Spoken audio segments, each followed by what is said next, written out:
인사라는 제목입니다. 오늘 마태복음 15장을 통하여 이 말씀을 함께 나누고자 합니다. 우리 다시 한번 인사 나누십시다. 하나님 당신을 사랑하십니다. 가정에서 예배드리시는 성도 여러분, 함께 자녀들의 손을 꼭 붙잡고 다시 한번 하나님은 당신을 사랑한다, 하나님은 당신을 사랑합니다 하고 인사해 주시기 바랍니다. 우리 가운데 누군가는 자기가 믿는 것이 전부다라고 여기는 사람이 있습니다. 내가 알고 있는 것, 내가 경험했던 것, 이것만이 전부다라고 여기는 사람들이 있습니다. 그래서 그런 사람들은 도무지 무슨 이야기를 해도 듣지를 않습니다. 아니, 듣고자 하지 않습니다. 왜냐하면 내가 알고 있는 것과 내가 알고 있는 모든 것들과 다르기 때문에 받아들이려 하지 않는다라는 것이죠. 어찌 보면 오늘 우리가 살고 있는 세상이 너무나 악해서 그렇게 되어졌는지도 모릅니다. 사람의 말을 쉽게 믿지 말아라, 다른 사람의 말을 듣지 말아라, 어려서부터 가르칩니다. 누가 뭐라고 그래도 절대 넘어가서는 안 된다. 어려서부터 사람을 믿지 말라라는 그런 이야기들을 많이 하게 됩니다.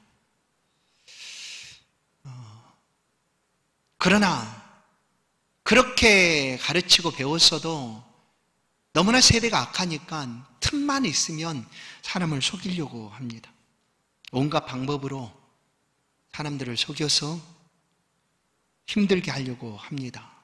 그래서인지 몰라도 다른 거 다 필요 없고 다른 사람 절대 안 믿고 오직 자기만 생각하고 자기가 아는 것만이 전부고 이렇게 살아가는 사람이 있다라는 것이죠.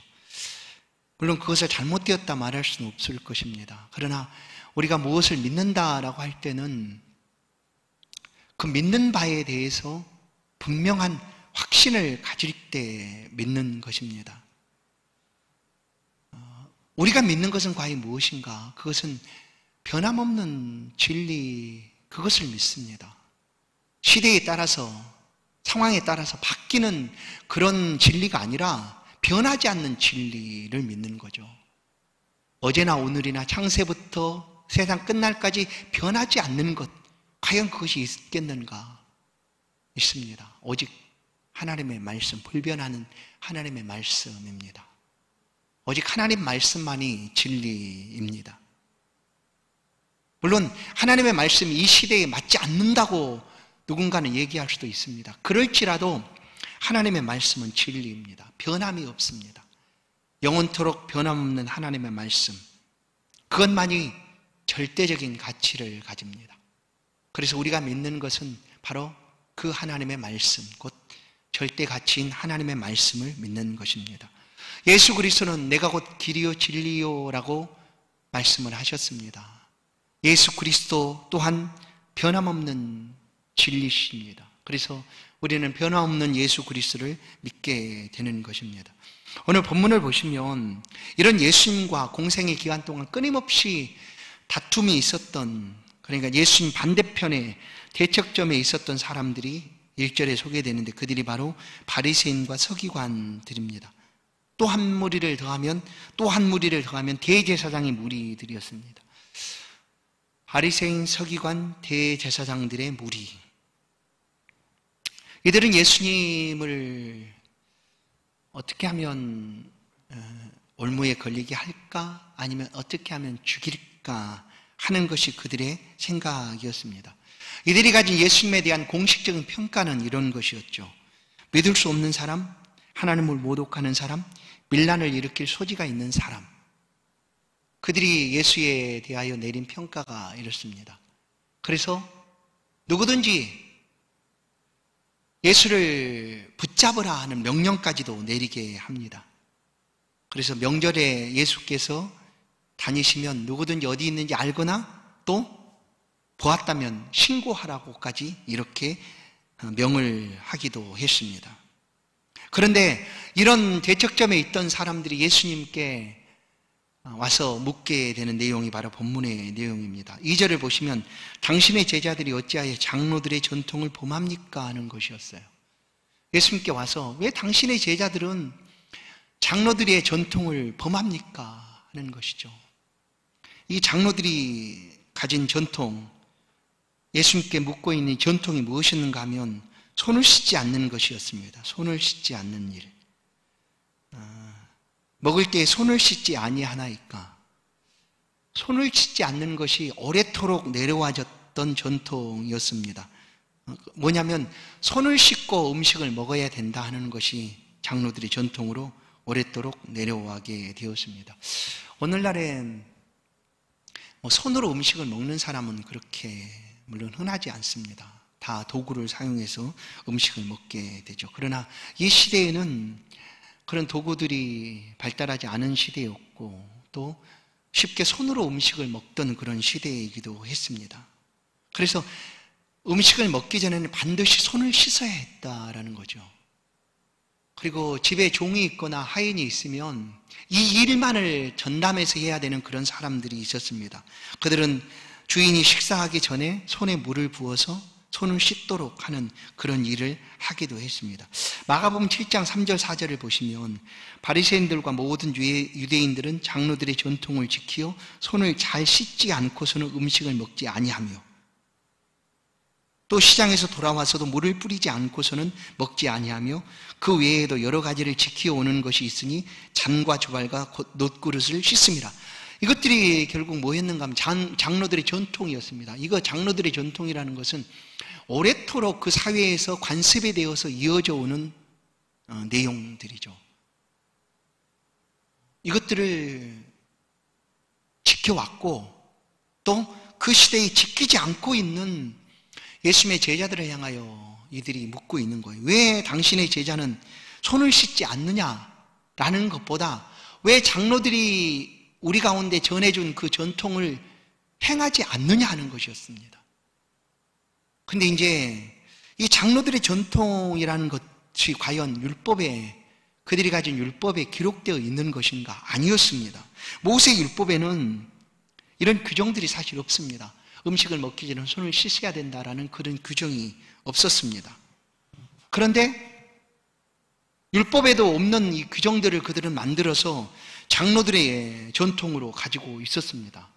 그리고 중요한 것은 그 장로들의 전통을 지키지 않았을 때 아주 정죄하고 오늘 예수님께 찾아와서 말하는 것처럼 이런 행위들을 하였다라는 것입니다. 물론 음식을 먹기 전에 손을 씻어야 되는 것이 맞긴 맞습니다. 왜냐하면 요즘 코로나 시대에는 또 손을 꼭 씻어야 된다라고 얘기하죠.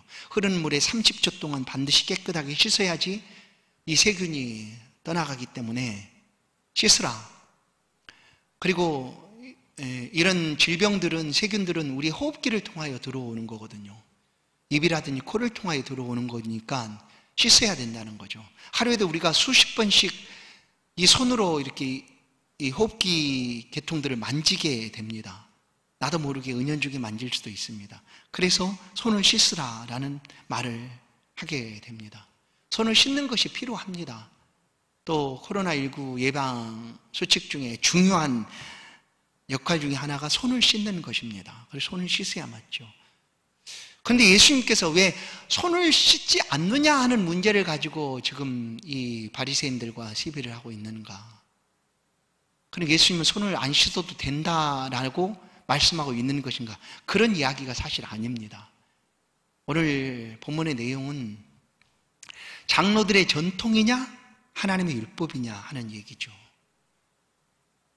이 바리새인들은 그들이 가져왔던 지켜왔던 전통을 아주 중요하게 여겼기 때문입니다. 그런데 그 전통이 좋은 것들은 지켜가는 것이 맞습니다. 사회 속의 관습, 좋은 관습들은 이어져 가는 것도 많죠. 그런데 그것이 하나님의 율법보다 위에서 있었기 때문에 예수님께서 지금 말씀을 하고 있는 거죠. 예수님께서 이 질문을 들으시고 4절을 보시면 3절을 보시면 너희는 어찌하여 너희의 전통으로 하나님의 계명을 범하느냐?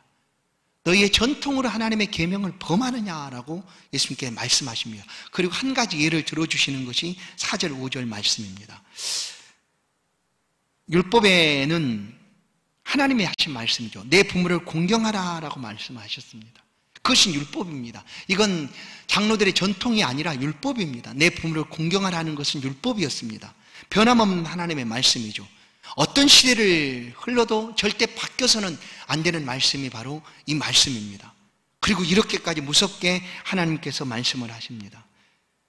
5절을 4절을 보시면 아버지나 어머니를 비방하는 자는 반드시 죽임을 당하리라. 무서운 말씀이죠. 그러나 이것이 율법이었습니다. 하나님의 말씀이었습니다. 그런데 이 서기관들이, 바리새인들이 자신들이 지켜왔던 전통을 지키기 위하여 이 율법을 무시하게 된 것입니다. 오늘은 손 씻는 문제를 가지고 예수님께 나왔지만 예수님은 그들이 범하고 있는 율법에 대해서 그들에게 얘기하고 있습니다.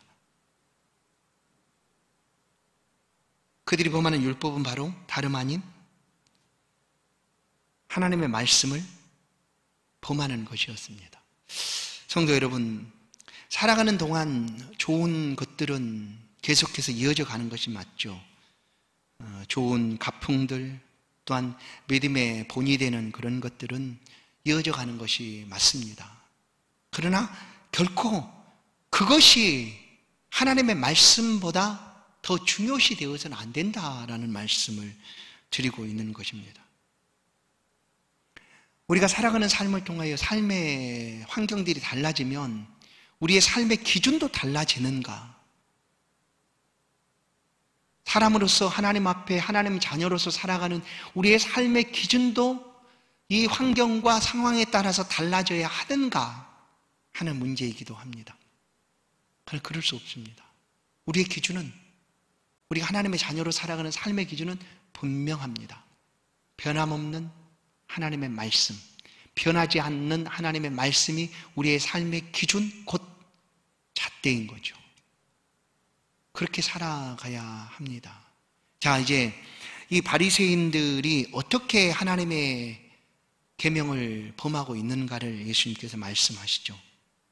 5절을 보시면 너희는 이르되 누구든지 아버지에게나 어머니에게 말하기를 내가 드려 유익하게 할 것이 하나님께 드림이 되었다고 하기만 하면 그 부모를 공경할 것이 없다 하여 너희의 전통으로 하나님의 말씀을 폐하는도다. 그러니까 부모를 공경하는 일에 있어서 그들이 전통이 가지고 있었던 게 이런 거였습니다. 고르반이라는 전통이 있었어요. 고르반. 하나님께 드림이 되었다라는 의미죠. 그래, 당연히 나이든 부모를 자녀가 공경하는 것이 맞습니다. 그래서 율법이 아니라도 그렇게 하는 것이 맞습니다.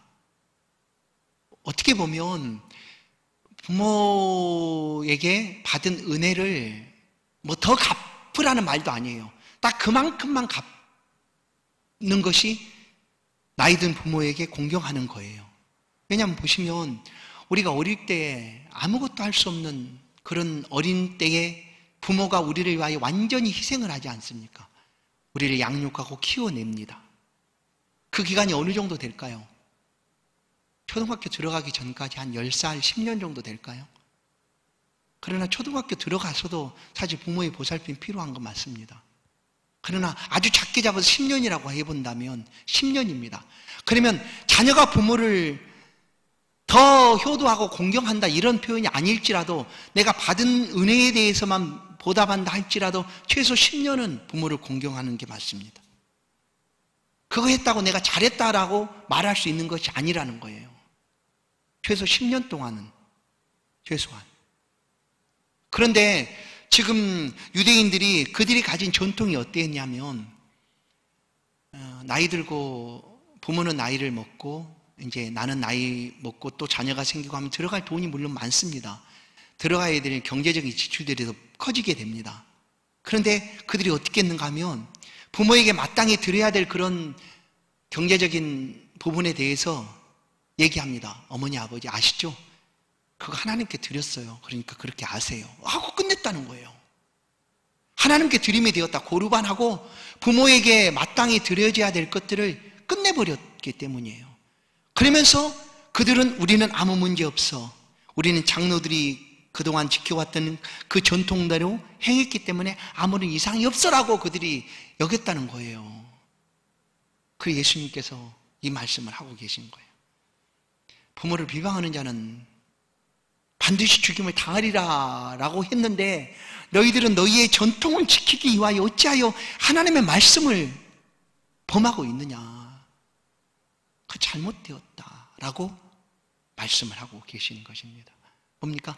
전통보다 율법입니다. 율법. 전통보다 계명이죠. 전통은 사회의 삶을 통하여 사람들의 공동체 속에서 만들어내진 것이지만 하나님의 말씀은 그렇게 생겨난 것이 아니라 우리를 위하여 하나님께서 주신 말씀입니다. 우리를 위하여 하나님께서 기준으로 주신 말씀이에요. 저도 이제 고등학교 때부터 신앙생활을 했습니다. 그래서 모교회가 있는데 모교회 목사님이 종종 이런 말씀을 했던 게 기억이 나요. 어떤 말씀을 했냐면 우리가 물건을 사면 반드시 따라오는 게 있다고 우리는 알고 있죠. 두 가지가 있는데 뭘까요?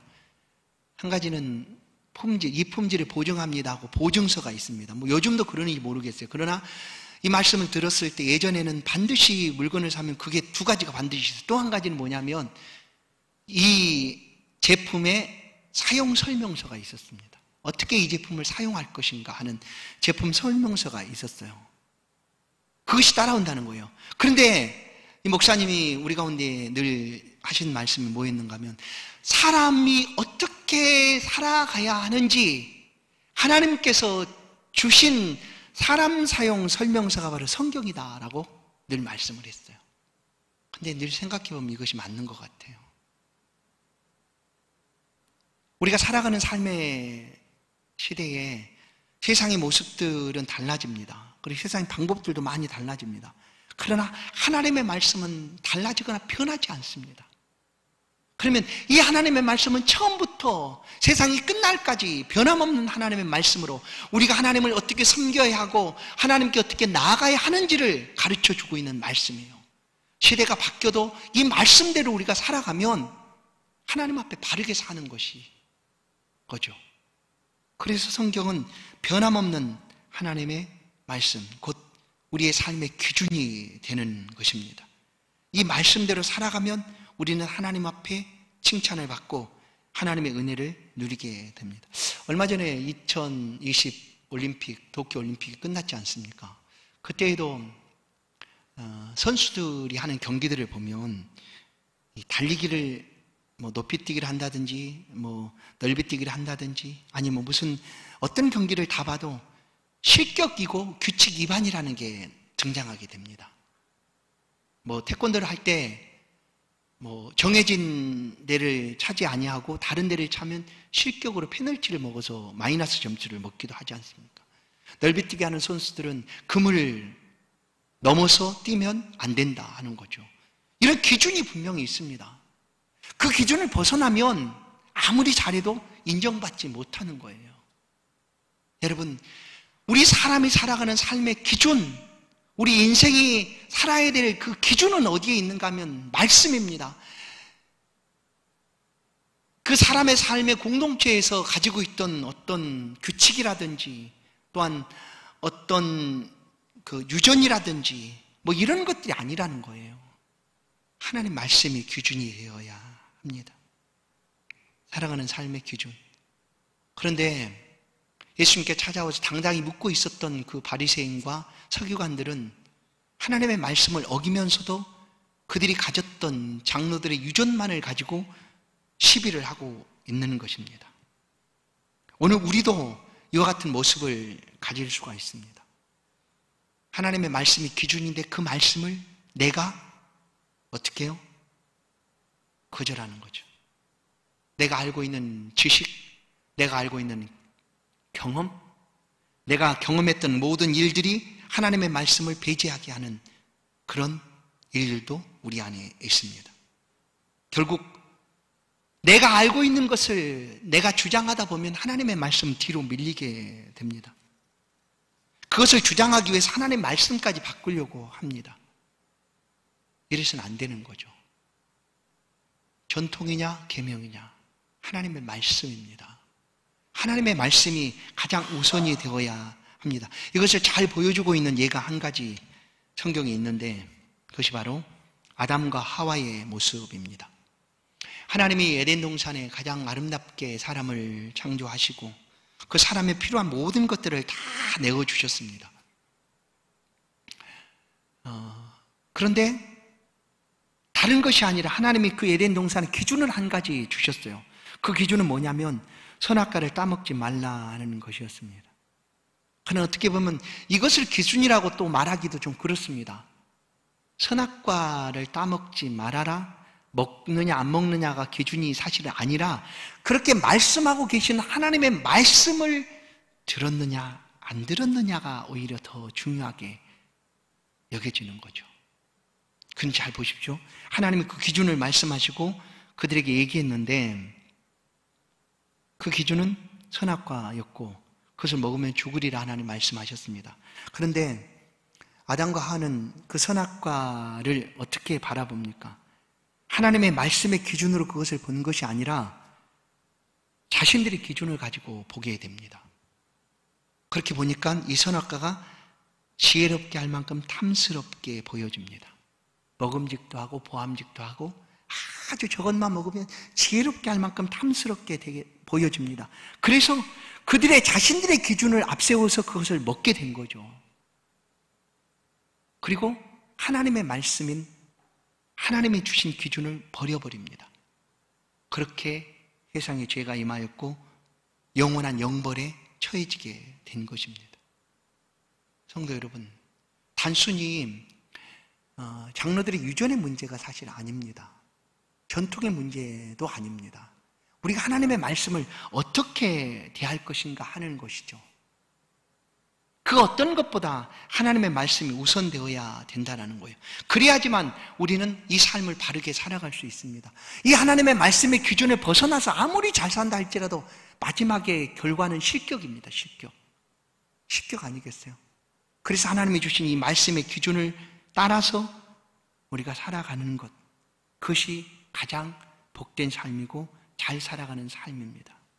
주의 말씀은 내 발의 등이요 내 길의 빛입니다 라고 시편 기자는 고백하는 이유가 있습니다. 말씀이 우리의 삶의 등불이 되고 빛이 되어 줍니다. 오늘 예수님은 어찌하여 손을 씻지 않느냐라고 묻고 있는 그들을 향하여 11절 말씀 이렇게 얘기합니다. 입으로 들어가는 것이 사람을 더럽게 하는 것이 아니라 입에서 나오는 그것이 사람을 더럽게 하는 것이다. 우리가 여기에 반문할 수 있어요. 예수님 코로나19 시대에 입으로 들어가는 것이 얼마나 더러운데 세균이 다 들어가는데 그렇게 말씀하시면 됩니까? 라고 얘기할 수도 있어요. 그러나 예수님이 하신 말씀을 잘 기억하십시오. 정말로 하나님으로부터 떠나고 하나님에게서 멀어지게 하는 것이 과연 무엇인가? 먹는 음식인가? 아니에요. 이 음식, 좀 더러운 음식 먹는다고 해서 죽는 것 아니지 않습니까? 그죠? 그러나 정말 사람을 죽이는 것이 있습니다. 예수님의 말씀처럼 속에서 나오는 것이에요. 우리 안에서 나오고 있는 이 말이 사람을 죽이기도 합니다. 상처를 주고 가시를 주어서 사람을 찌르고 죽이게 할 수도 있다라는 거예요. 우리 안에 마음의 생각들이 겉으로 표현되면 그것이 죄가 되고 범죄가 됩니다. 그래서 예수님께서는 그 얘기를 하는 거예요. 이것은 어떻게 씻겨지는가? 입으로 들어가는 음식을, 건강한 음식을 먹기에 손을 씻는다고 해서 씻어지는가? 단순히 유대인, 바리새인들이 왜 손 씻지 않았냐? 그러면 손 씻을게. 그런다고 해서 이 문제가 해결되는 거 안 됩니다. 여러분 아시는 대로 본디오 빌라도는 그가 할 수 있는 그 모든 권한을 이용해서 예수 그리스도가 무죄다라는 사실을 얘기할 수 있었습니다. 그리고 그는 그것을 알았습니다. 그러나 빌라도는 사람들이 무서워서 진리를 말하지 못합니다. 진실을 얘기하지 못합니다. 그리고 그가 하는 일이 무엇이었는가 하면 행동이 뭐였나? 손을 씻는 행동이었습니다. 나는 이 일에 상관이 없다 하고 손을 씻는 행동이었습니다. 그러니까 단순히 손을 씻는다고 해서 그 죄가 사해지거나 없어지는 것이 아니다라는 거죠. 우리의 마음의 더러움이 깨끗해지는 것이 아닙니다. 우리의 마음의 더러움, 진짜로 악한 것은 손을 씻는 것으로 해결되는 것이 아니라 예수 그리스도로 씻음을 받아야 합니다. 예수 그리스도의 보혈로 씻음을 받아야지만 우리 안에 더러움들이 깨끗해지고 안에서 나오는 것들이 선한 것이 나오는 것이죠. 선한 것이. 단순히 유전을 어겼다고, 전통을 어겼다고 사람을 비방하고 정죄하는 그런 것이 아니라 불쌍히 여김과 긍휼하심이 나타나게 된다라는 거예요. 여러분, 하나님의 말씀이 우리의 삶의 기준이 되면 정죄하는 것보다 불쌍히 여김이 더 빠르게 다가옵니다. 그렇죠. 오늘 우리의 삶에서 하나님의 말씀이 우리의 삶의 기준이 되어야 합니다. 우리는 너무나 자유롭기 때문에 내 마음대로 내 멋대로 자유롭게 살고 싶은 것이 우리들인 것이 맞습니다. 서두에 말씀드린 대로 자기에 대한 자신감이 대단하고 자기 아닌 다른 모든 것들은 믿지 않으려고 하는 그런 사람 모습과 우리가 다르지 않습니다. 그러나 이런 마음대로 하고픈 자유로움들 하나님 말씀 앞에 내려놓으십시오. 그리고 말씀의 기준을 따라 살아가십시오. 그러면 그 삶 안에 하나님이 허락하시는 분명한 삶의 기준이 보여지고 은혜가 있을 줄로 믿습니다. 물론 이 삶이 참 힘들고 버거울 때가 있습니다. 그러나 힘들고 어려운 하나님의 말씀대로 살아갈 때 우리 안에 기쁨이 있습니다. 성도 여러분, 하나님의 말씀을 더 귀하게 여기시고 그 말씀의 삶을 함께 살아가십시다. 그 삶 안에 하나님의 영광이 있고 기쁨이 있을 줄로 믿습니다. 이 삶이 우리의 삶인 것을 믿습니다. 하나님 감사합니다. 우리를 도우사 하나님의 백성으로 날마다 살게 하시니 감사합니다. 늘 잊어버립니다. 또 인지하지 못한 채 우리가 지나가 버릴 때도 너무나 많습니다. 하나님의 말씀이 우리의 삶에 묻어날 수 있도록 우리를 붙들어 주옵소서. 내 멋대로 내 마음대로 내 하고픈 대로 하고자 하는 자유로움이 우리를 주장하지 못하도록 성령 하나님 역사하여 주옵소서. 말씀이 우리를 주장하셔서 말씀이 말하게 하는 것까지, 말씀이 나아가는 것까지 우리가 함께 걷고 그 말씀 안의 은혜를 함께 누릴 수 있도록 인도하여 주옵소서. 예수 그리스도의 이름으로 기도하옵나이다. 아멘. 찬송 200장입니다.